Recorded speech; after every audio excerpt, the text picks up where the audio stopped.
हमें एक गुरु की ज़रूरत है जो हमें एक राइट पाथ पे लेके जाए, लेकिन हम किसी को भी फॉलो करने लग जाते हैं। तो किस चीज़ को फॉलो करना चाहिए? जो मन कहता है उसको फॉलो करना चाहिए या फिर जो सब कहते हैं उसको फॉलो करना चाहिए? या फिर जो गुरु कह रहा है उसको फॉलो करना चाहिए? गुरु कौन है? राइट, कि गुरु कौन है? यस, या वो जो गुरु खुद को बोल रहा है या Yes. जिसको लोग गुरु बोल रहे हैं, Correct. वो एक्चुअल में गुरु है भी या नहीं है? करेक्ट। जैसे पहले के जमाने में अगर आपको स्पिरिचुअल पाथ पे चलना है तो आपको किसी गुरु के पास जाना होता था। ये बाहर से नहीं आया आपके अंदर, आपके खुद के अंदर से आया, क्योंकि आपको जरूरत थी उस पॉइंट पे किसी की गाइडेंस की, तब आपने सीख किया गाइडेंस को। आज क्या हो रहा है? इसका एग्जैक्ट अपोजिट हो रहा है। आपको चाहे जरूरत है या नहीं है, इतने गुरु हो गए हैं जो आपके पास आ रहे हैं, आप उनके पास नहीं जा रहे हो। ऐसे बहुत सारे गुरु हैं जिनकी एड्स चल रही है यूट्यूब के ऊपर और इंस्टाग्राम के ऊपर। एक स्पिरिचुअल गुरु जो कह रहा है कि डिजायर में कुछ नहीं पड़ा है और वो अपनी एड चला रहा है। एड किस लिए? डिजायर है ताकि और लोग आए। अच्छा, उससे क्या होगा? और डोनेशन आएगी। उससे क्या होगा? और एड चलेगी। वो आपके ऊपर अपने जो थॉट्स हैं उसको इंपोज कर रहे हैं। चाहे आपको गाइडेंस की जरूरत है या नहीं है, चाहे आपकी वो एज है या नहीं है, किस तरह के इंसान से शादी करें, मैं बताता हूं। ये देखो, ये वीडियो है ना और ये टॉपिक है। और मजे की बात क्या है कि आप लोग इतने घोचू हो कि आप इतना भी इंक्वायर नहीं करते हो कि वो इंसान जिस टॉपिक के बारे में बोल रहा है उससे रिलेटेड उसके पास में कोई एक्सपीरियंस है भी या नहीं है। मतलब शादी, which is an extremely complex topic, इससे कॉम्प्लिकेटेड कुछ नहीं हो सकता है पूरी दुनिया में। एक ही टाइम पे एक इंसान के साथ आप रहना भी चाहते हो और उसको छोड़ना भी चाहते हो, एक साथ दोनों चीजें हो रही होती हैं। अब ऐसे टाइम पे आपको जरूरत है एक ऐसे इंसान की जो उस फेज से निकला हो, वो आपको सही गाइड कर पाएगा, जिसके साथ में ये चीज हो चुकी हो, जिसने खुद इसको फेस किया हो। तो वो आकर के आपको बोल सकता है कि कोई बात नहीं, छोटे मोटे इश्यूज हैं, जाने दो, एक दो दिन के लिए थोड़ा सा स्पेस मेंटेन कर लो, सब ठीक हो जाएगा। उस टाइम पे आपको जरूरत है किसी ऐसे इंसान की जो एक्सपीरियंस्ड हो इन दिस पर्टिकुलर सिचुएशन। लेकिन हुआ क्या? आपकी लड़ाई हुई है अभी अभी अपने पति से या पत्नी से, अब यूट्यूब पे आपने ऐड देखी और वहां पे एग्जैक्टली वही है जो आप सोच रहे हो, क्योंकि ये जो सोशल मीडिया प्लेटफॉर्म्स हैं इनका एल्गोरिथम ऐसे ही काम करता है। इनको पता लग जाता है कि कब आप लाइफ के किस फेज से निकल रहे हो। आपको नहीं पता, इनको सब पता है कि अभी अभी आपकी अपने पति से या पत्नी से लड़ाई हुई है। अब आप कहोगे इनको कैसे पता? इसी को डेटा बोलते हैं, उसी से रिलेटेड कंटेंट आता है। उसी टाइम पे आपको वही वीडियोस एकदम से दिखने लग जाएंगी, वही कंटेंट दिखने लग जाएगा। अब आप उस शॉर्ट से गए उस गुरु के पास में, आप कहोगे यार बात तो सही है। जब लड़ाई होती है उस इंसान से जिसके साथ आप रिलेशनशिप में होते हो, तो लाइफ की धज्जियां उड़ जाती है, कुछ समझ नहीं आ रहा होता है कि क्या हो रहा है। तो ये गुरु आपके पास में सपोर्ट बन करके आ जाता है, अरे इस सब में कुछ नहीं पड़ा है, यही आपके दिमाग में चल रहा है। और यही आकर के उस गुरु ने बोला, किस लिए करते हो शादी? अपनी हवस की आग को बुझाने के लिए। आपने कहा हां यही तो है, ये मुझे पहले नहीं पता थी बात, ये गुरुजी पहले क्यों नहीं मिले मुझे। अब आप सब छोड़ छाड़ करके उस गुरुजी के पास में जाकर के बैठ गए। अगले कुछ दिनों के अंदर अंदर आपका ऐसा ब्रेन वॉश हो गया है जो आपको खुद भी नहीं पता है। तो ये एक बहुत ही खतरनाक सिचुएशन है। आपको इतना अलर्ट रहना होगा आज के टाइम में जिसकी कोई हद नहीं है, नहीं तो आपकी लाइफ बहुत बढ़िया चल रही होगी और एकदम से ही लाइफ की धज्जियां उड़ जाएगी और आपको पता भी नहीं लगेगा हुआ क्या है। और मैं बता रहा हूं आपको वजह क्या है। एक ऐसा इंसान जिसको खुद कुछ नहीं पता है, वो आकर के आपको गाइड कर रहा है उस टॉपिक के बारे में। अब उसकी गाइडेंस कैसी होगी? इन बातों को अगर आप समझ गए तो बच जाओगे, नहीं तो they are coming after you through all means and with all might. क्यों? क्योंकि आज का जो एज ग्रुप है ना इस सेशन का, ये है 25 साल से 30 साल के बीच में। तो ये एज ग्रुप बिल्कुल परफेक्ट है उन लोगों के लिए, क्योंकि अभी आप लोगों की जेब में पैसा है। अब बेचारा एक स्टूडेंट है, उसकी जेब में पैसा ही नहीं है, तो वो क्या देगा इन लोगों को? आई वोंट बी सरप्राइज कि जब ये अपना एड कैंपेन चलाते हैं तो वहां से पीछे से डिफाइन करते हैं कि ये मेरी एड दिखनी चाहिए 25 साल से 40 साल के या 50 साल के लोगों को, क्योंकि पता है कि पैसा वही है। तो ये जो बात मैं कर रहा हूं, it is like need of the hour. Specially topics related to relationship, marriage, इसके बारे में अगर कोई बात कर रहा है, it's a big red flag.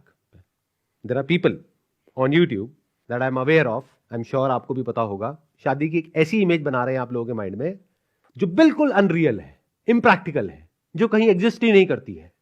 कि शादी ऐसे इंसान से करनी चाहिए जिसका ऐसा माइंडसेट हो जैसा आपका माइंडसेट है. अच्छा, ये आपका माइंडसेट कैसे बना? मैंने बनाया. पहले मैंने आपको अपनी एड दिखाई, फिर अपने यहां पे बुलाया, फिर आपका एक माइंडसेट बनाया. अब आपको कह रहा हूं ऐसी ही लड़की से शादी करो. अरे तो आप ही करवा दो. कभी भी अगर आपको एडवाइस चाहिए या कोई कंफ्यूजन है या लड़ाई झगड़ा हुआ है, चाहे शादी हो गई है चाहे नहीं हुई है, एडवाइस चाहिए शादी से रिलेटेड, तो हमेशा किसी ऐसे इंसान से बात करो जिसकी शादी हो गई हो. जिनकी शादी हो गई है सर, वो तो परेशान ही रहते हैं जिंदगी से. सर आपकी क्या राय है सर इसमें? आपकी भी शादी हो गई सर, आपकी क्या राय है? देखो, ये जो बातें होती है ना, एक्चुअल में मजाक में करी जाती है. इससे रिलेटेड जो जोक्स है ना, पति पत्नी के हसीन चुटकुले, इससे ज्यादा मजा और किसी चीज में नहीं आता, स्पेशली अगर किसी की शादी हो गई है तो. लेकिन अगर एक्चुअल में उन लोगों से आप जाकर के बोलो जो इस तरह की बातें कर रहे हैं कि छोड़ दो, कभी नहीं छोड़ेंगे. और आपको एक और मजेदार बात बता रहा हूं, जो इस तरह के जोक ज्यादा मारेंगे ना, उनकी रिलेशनशिप उतनी बढ़िया है. उस रिलेशनशिप में मजाक के लिए स्पेस है, इसका मतलब रिलेशन अच्छा है. और आप लोगों को क्या लग रहा है जिनकी शादी नहीं हुई है कि क्योंकि इससे रिलेटेड लोग इतना मजाक करते हैं तो सब दुखी है. जब इंसान दुखी होता है तो वो मजाक नहीं करता है, तो उसको मजाक तंग करता है, मजाक बुरा लगता है. तो जैसा आप सोच रहे हो एग्जैक्ट उसका उल्टा है. बट ये बातें कौन समझ सकता है? जिनकी शादी हो गई उनको समझ आ जाएगी मैं क्या कह रहा हूं. शादी बुरी नहीं है sir, depending upon partner to partner. आपकी शादी हो गई है? नहीं सर, मैं तो वैसे बता रहा हूँ. अभी इन्होंने क्या कहा? Depending upon partner.